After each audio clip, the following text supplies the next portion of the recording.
The year was 1945, a time of great change and hope. World War II had just ended, and soldiers were returning home to their families. Families across America were celebrating peace, joy, and the promise of a brighter future. In the small town of Fayetteville, West Virginia, the Sodder family was no different. They were filled with the same hope and happiness. George and Jenny Sodder had 10 children, making their home a lively and bustling place. Their house was full of laughter, the smell of Christmas cookies, and the warmth of the Christmas season. 5 of the Sodder children were especially excited for Christmas morning, eagerly anticipating the surprises that awaited them. They dreamed of toys and treats, imagining the joy of unwrapping gifts and playing with new treasures. Little did they know this Christmas would be unlike any other, shrouded in mystery and unexpected events. The youngest children, 5-year-old Sylvia and her brothers, begged to stay up late, their excitement too much to contain. They wanted to play with their new toys, their eyes sparkling with anticipation. Their mother, Jenny, gently convinced them to go to bed, assuring them that the morning would bring even more joy. She promised more fun in the morning, a promise that filled their dreams with wonder. The older children stayed up, enjoying the quiet moments of the night. They chatted and listened to the radio, the soft hum of music and news filling the room. Around midnight, the phone rang, breaking the peaceful silence. It was a strange call, one that would linger in their minds. The voice on the other end was unfamiliar, adding to the mystery of the night. The caller asked for a name George didn't recognize. The call ended abruptly, leaving a sense of unease. George was puzzled but thought little of it, dismissing it as a wrong number. He went back to sleep, unaware of the events that would soon unfold, changing their lives forever. A short while later, George woke to a strange smell. Smoke filled his nostrils, making him cough and his eyes water. The acrid scent was unmistakable and alarming. He sat up in bed, his heart pounding in his chest. The house was eerily quiet, an unsettling silence that only heightened his sense of dread. He got up and walked to the hallway, his footsteps echoing softly on the wooden floor. Shadows danced on the walls, cast by the dim light filtering through the smoke.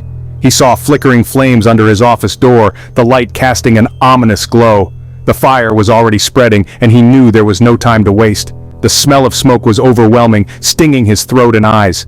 Panic surged through him, but he forced himself to stay calm. He knew he had to act quickly. Every second counted in a situation like this. He ran to wake his wife, Jenny, shaking her gently at first, then more urgently as the reality of the danger set in.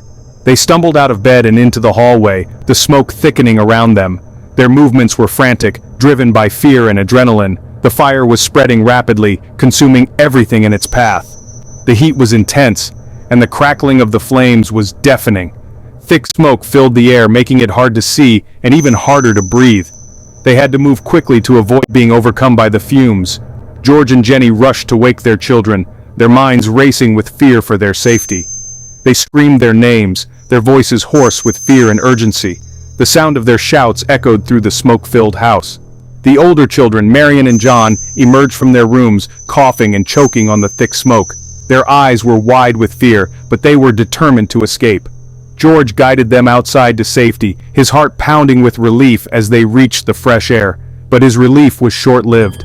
He could hear the younger children crying inside, their voices faint but unmistakable. The thought of them trapped in the burning house was unbearable. He knew he had to get them out. With a determined look, he steeled himself and prepared to re-enter the burning building, driven by the desperate need to save his children. George raced back into the burning house. The heat was intense, the smoke was blinding. He fought his way through the flames, desperate to reach his children. He called their names, but his voice was lost in the roar of the fire. He couldn't see them through the smoke and flames. He stumbled back outside, gasping for air. He was defeated by the fire. George knew he needed to get to the children's room. He ran to his truck. He planned to drive it closer to the house and climb onto the roof. But the truck wouldn't start. He tried again and again, but the engine wouldn't turn over. He couldn't believe it. His truck had never failed him before.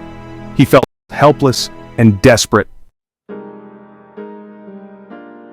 George's brother-in-law lived nearby. He ran to his house, hoping to find help. They tried calling the fire department, but the line was dead. They couldn't understand it. The phone had worked just hours earlier. Precious minutes ticked by. The fire raged on, consuming everything in its path. George watched in horror as his home, his sanctuary, turned to ash and rubble. Finally, a passerby saw the inferno and called the fire department from a payphone, but it was too late.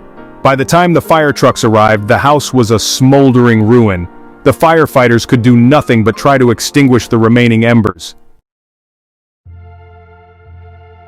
Section 5. Dust and Ashes. As the sun rose, casting a pale light on the charred remains of the Sodder home, a horrifying truth became clear. 5 of the Sodder children were missing. They were gone. No trace of them was found in the ashes.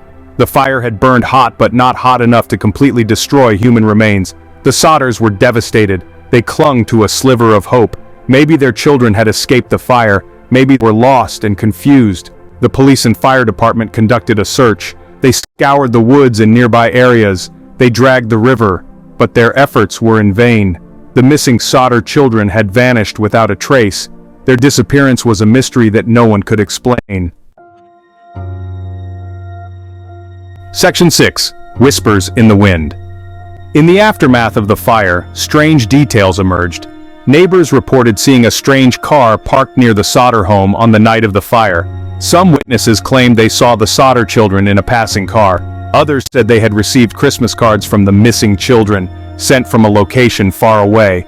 Rumors and theories spread like wildfire through the small town. The Sodders began to suspect foul play. They couldn't shake the feeling that something wasn't right. The more they thought about the strange occurrences on the night of the fire, the more convinced they became that their children had been taken. Section 7. A Face in the Mail. Years passed. The Sodders never gave up hope. They continued to search for their missing children. They hired private investigators. They offered a reward. They wrote countless letters. They chased down every lead, no matter how small. Then, one day, they received a mysterious envelope in the mail. Inside was a photograph of a young man. The man in the photograph bore a striking resemblance to their missing son, Louis. On the back of the photo was a handwritten note. It simply read, "Louis Sodder, I love brother Frankie. Elil boys, a 90132 or 37. The Sodders were both shocked and elated. Could this be their missing son? The photo gave them a renewed sense of hope. Section 8. Searching for answers. The Sodders clung to this new lead. They hired a private investigator to locate the sender of the photograph. They hoped it would lead them to their missing children. The investigator followed the trail to Kentucky. He discovered that the photograph had been sent from a man who claimed to have known Louis. But when the investigator tried to learn more, the trail went cold. The man had vanished. The Sodders were devastated. Just when they thought they were close to finding their children, the trail went cold again. They refused to give up. They continued to search for their children for the rest of their lives. Section 9. A cold case heats up. The case of the missing Sodder children became one of the most baffling mysteries in American history. On Christmas Eve in 1945, a fire destroyed the Sodder home in Fayetteville, West Virginia. 5 of the 10 Sodder children were never seen again, sparking numerous theories and speculation. Decades passed, and the case remained unsolved. Despite numerous investigations and countless leads, the fate of the Sodder children remained a mystery, leaving the family and the community in a state of perpetual uncertainty. Then, in the 1960s, a new witness came forward. This unexpected development reignited interest in the case and brought a glimmer of hope to the Sodder family. A woman claimed that she had been a waitress at a diner near Fayetteville on the night of the fire.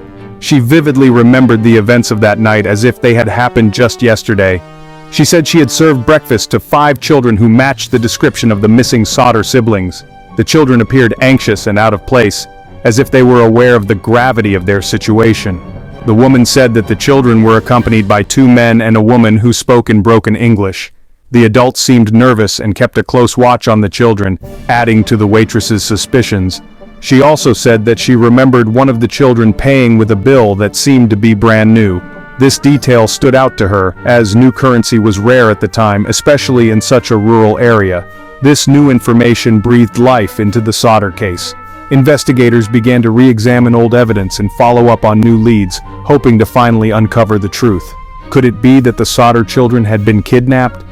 The possibility opened up a new avenue of investigation, one that could potentially solve the decades-old mystery and bring closure to the grieving family. Section 10. The mystery endures. Despite renewed interest in the case, the mystery of the missing Sodder children remains unsolved. No arrests have ever been made. The Sodder parents both died without ever knowing what happened to their children. Over the years, there have been countless theories about the children's fate. Some believe that the fire was deliberately set and that the children were kidnapped. Others believe that the children may have run away or perished in the fire, their remains never found. The lack of concrete evidence and the passage of time have made it difficult to separate fact from fiction. The Sodder children's disappearance serves as a haunting reminder of the mysteries that continue to baffle us. It is a story that captures our imagination and leaves us with more questions than answers. Section 11. Gone but not forgotten. The Sodder children have never been forgotten. Their story has been featured in books, documentaries, and podcasts. Their case remains an active investigation. The mystery of their disappearance continues to fascinate and haunt us. It is a stark reminder that even in the most ordinary of places, the most extraordinary and unsettling events can occur. The Sodder children's story is a testament to the enduring power of hope and the relentless pursuit of truth. It is a story that will continue to be told and retold for generations to come.